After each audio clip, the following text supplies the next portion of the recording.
Hi there and welcome to another Ghacks technology news video brought to you by ghacks.net. My name is Brian, and in this video, we are taking a closer look at a new attack against Windows users who use Google Chrome.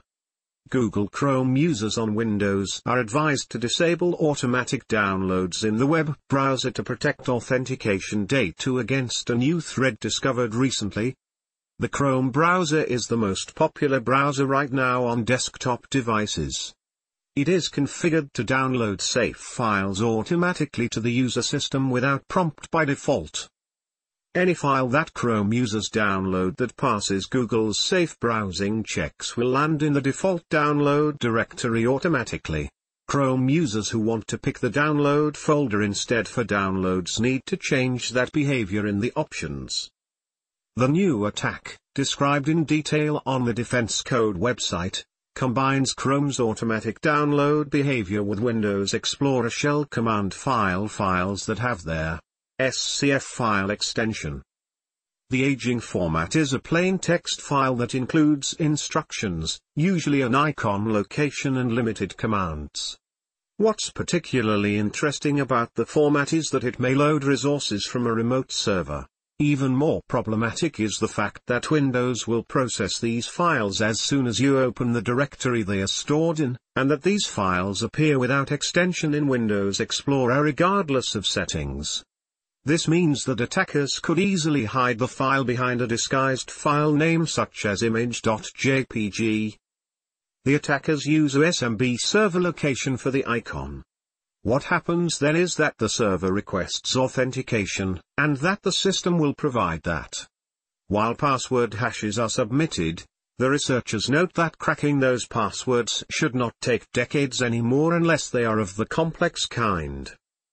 Quote: regarding password cracking feasibility, this improved greatly in the past few years with GPU-based cracking.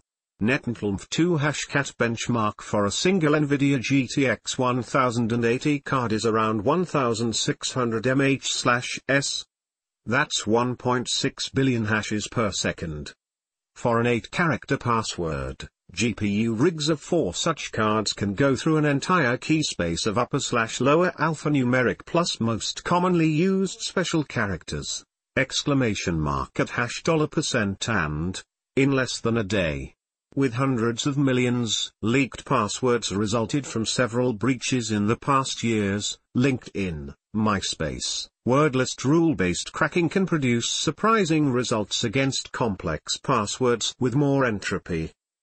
Quote end. The situation is even worse for users on Windows 8 or 10 machines who authenticate with a Microsoft account, as the account will provide the attacker with access to online services such as Outlook, OneDrive, or Office 365 if used by the user. There is also the chance that the password is reused on non-Microsoft sites. Antivirus solutions are not flagging these files right now. Here is how the attack goes down. Step 1, user visits a website which either pushes a drive-by download to the user system, or gets the user to click on a specially prepared SCF file so that it gets downloaded. Step 2, user opens the default download directory. Step 3, Windows checks the icon location, and sends authentication data to the SMB server in hashed format. Step 4, attacks may use password lists or brute force attacks to crack the password. How to protect your system against this attack?